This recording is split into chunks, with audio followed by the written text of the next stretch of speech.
آمین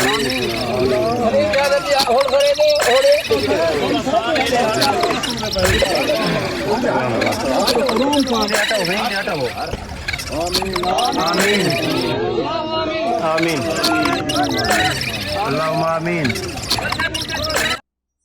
آج کل آپ کو پتہ ہے جو یہ سلسلہ چل نکلا ہے کلائمیٹ چینج کی وجہ سے،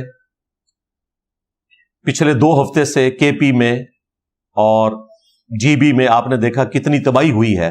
بنیر کے اندر 300 سے زیادہ لوگ شہید ہو چکے ہیں، اور وہ سیلاب کے جو پتھر آ رہے ہیں پہاڑوں سے، وہ تو پیرامڈز کے پتھر لگتے ہیں، اتنے بڑے بڑے پتھر، ان کو تو کرین بھی نہیں اٹھا سکتی، اور وہ پانی کے بہاؤ پہ لینڈ سلائڈنگ کی وجہ سے آگے پورے پورے گاؤں ملیا میٹ ہو رہے ہیں۔ کراچی میں بھی اس ہفتے بارش ہوئی اور آپ نے دیکھا جو تباہی پھیلی ہے۔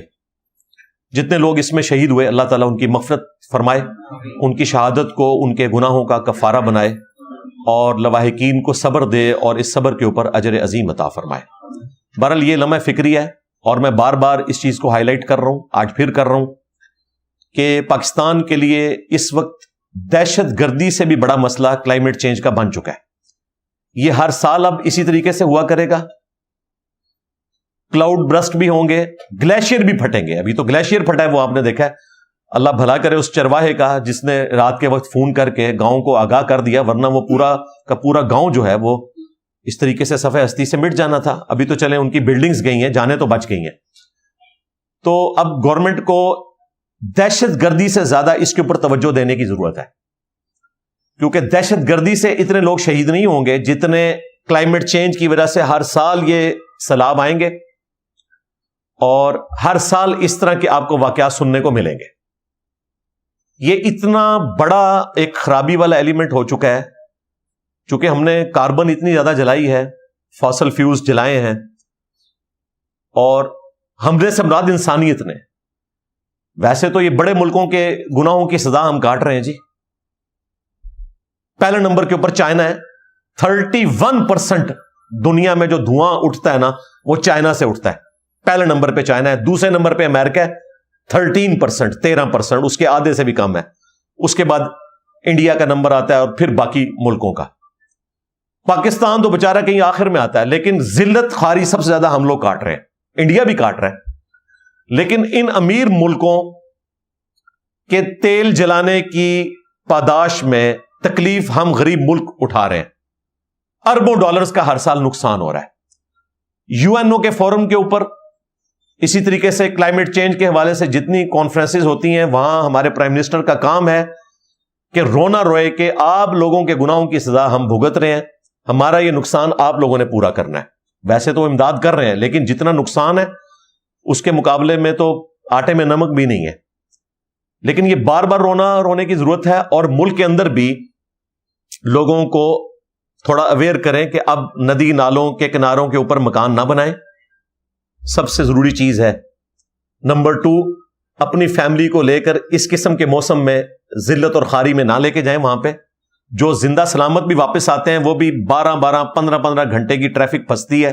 اب مجھے بتائیں، بیوی بچے آپ کے ساتھ ہیں، 15 گھنٹے ٹوائلٹ جانا پڑ جائے، اور ایشوز عورتوں کے ساتھ جڑے میں ہیں، وہ بیچاری کس طرح گزارا کریں گی؟ پھر سیکیورٹی ایشوز،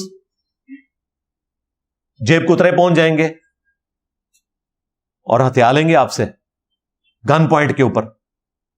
یہ ساری چیزیں جڑی ہوئی ہیں۔ تو فیملی ہیڈز کا بھی کام ہے کہ خدا کے لیے اس قسم کے موسم میں اوائڈ کریں وہاں جانا، اور حکومت کا کام ہے کہ بار بار لوگوں کو ایجوکیٹ کرے۔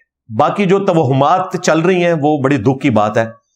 مجھے ارشاد بھائی نے ویڈیو دکھائی کہ کشمیر میں ایک پل کے اوپر کھڑے ہو کر ایک بندے نے بکرا ذبح کیا، اور وہ اس نے جو ہے وہ اس بہتے ہوئے دریا میں پھینک دیا جو برساتی نالا آ رہا تھا، اور وہ یہ ایکسپیکٹ کر رہے ہیں کہ دریا جو ہے اس کو آپ قربانی پیش کریں گے تو دریا رک جائے گا۔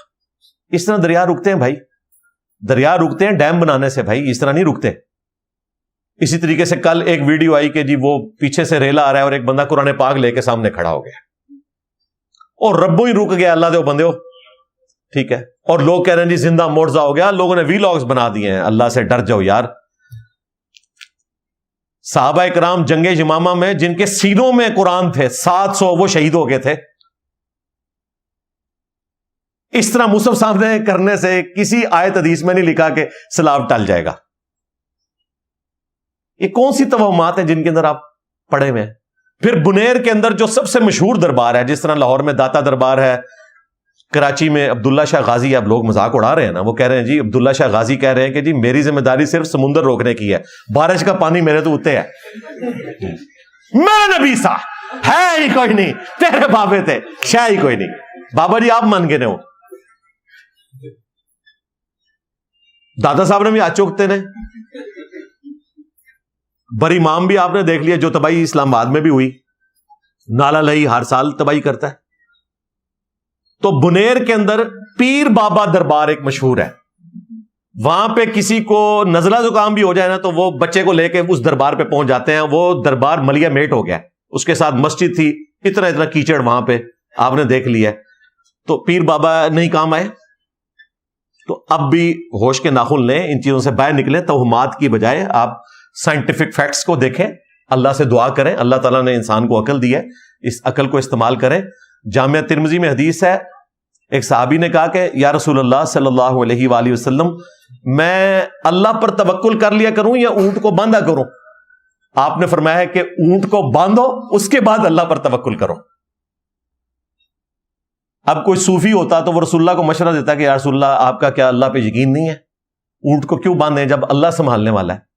کیونکہ نبی علیہ السلام کو تو پتا تھا کہ اللہ نے دنیا کو اسباب کے ساتھ جوڑا ہے.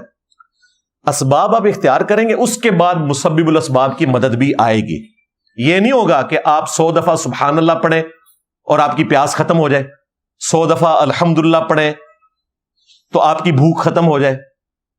اس طرح نہیں ہوگا، ایسا تو نہیں ہوتا. تو یہ دنیا امتحان گاہ ہے، یہاں اللہ تعالیٰ کی طرف سے آزمائشیں بھی آئیں گی، خوشیاں بھی آئیں گی، غم بھی آئیں گے. ہم نے گیون سرکمسٹانسز میں اپرچونٹیز کو بنانا ہے. کراچی کے لوگوں کا پانی کا مسئلہ ہے. اللہ کے بندوں، اتنی بارشیں ہوئی ہیں، ایک بارش کا پانی تم اگر بارش چوس کنویں بنا کے وہاں پر سٹور کر لو، پورے سال کے لیے کافی ہے. یہ بھی گورنمنٹ کا کام ہے کہ آپ لوگوں کو ایجوکیٹ کریں. ڈیمز کا پانی آپ کب تک استعمال کریں گے؟ واٹر ٹیبل کہاں پہ چلا گیا؟ ہمارے جیلم شہر میں 10-12 فٹ کے اوپر پانی نکلتا تھا، آج وہ واٹر ٹیبل جو ہے وہ 50 سے 60 فٹ پہ چلا گیا. اسلام آباد میں جب میں نے پہلی دفعہ بورنگ کروائی تھی تو 180 فٹ کے اوپر پانی نکلتا تھا، اب وہ 300 فٹ پہ چلا گیا. تو واٹر ٹیبل تو دن بدن نیچے جا رہا ہے. لیکن اگر بارش چوس کنویں بنائے جائیں اور کوئی اتنا خرچہ بھی نہیں ہوتا، ہر بندہ اپنے گھر میں بنا سکتا ہے. ایک محلے میں ایک گھر میں بھی وہ کنواں ہو جس میں بارش کا پانی چھت سے پرنالے سے جو نکلتا ہے تھوڑا سا نکالنے کے بعد سٹور کر لیا جائے، دوبارہ اس کنویں میں ڈال دیں تو زمین چوس لیتی ہے وہ. تو پورے محلے کا واٹر ٹیبل جو ہے وہ پورے سیزن کے لیے چڑھ جائے گا. ٹیچر عثمان کے نام سے ایک بھائی ہیں، وہ بڑا اچھا کام کر رہے ہیں. انہوں نے کئی مدارس میں بھی جا کے بارش چوس کنویں بنائے ہیں. میں نے ان کی ویڈیو کو شیئر بھی کروایا تھا. تو اس طرح کے انڈیویجولز ہیں جو اپنے لیول کے اوپر لوگوں کو ایجوکیٹ کر رہے ہیں. لیکن یہ گورنمنٹ لیول کا کام ہے کہ اس طرح کے والنٹیئرز کو لیں، ان کی قدر کریں اور لوگوں کو ایجوکیٹ کریں. تو انشاءاللہ تعالیٰ یہ سارے ایشوز ختم ہو جائیں گے. ڈیمز بنائیں. ابھی دیکھیں چائنا جو ڈیم بنا رہا ہے، 80 کروڑ لوگوں کے لیے ایک ڈیم بجلی دے گا.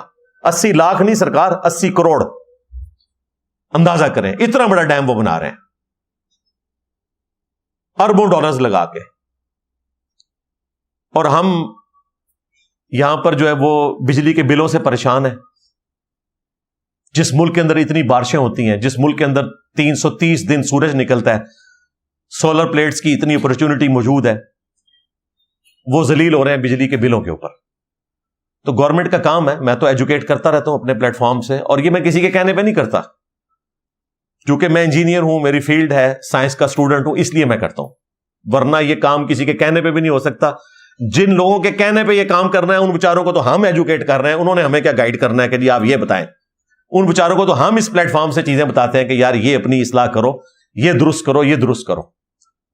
یہ میرا اپنا ذاتی شوق ہے، جو چیزیں میں وقتاً فوقتاً ہائی لائٹ کرتا رہتا ہوں. تو یہ 2 اناؤنسمنٹس میں نے کرنی تھی.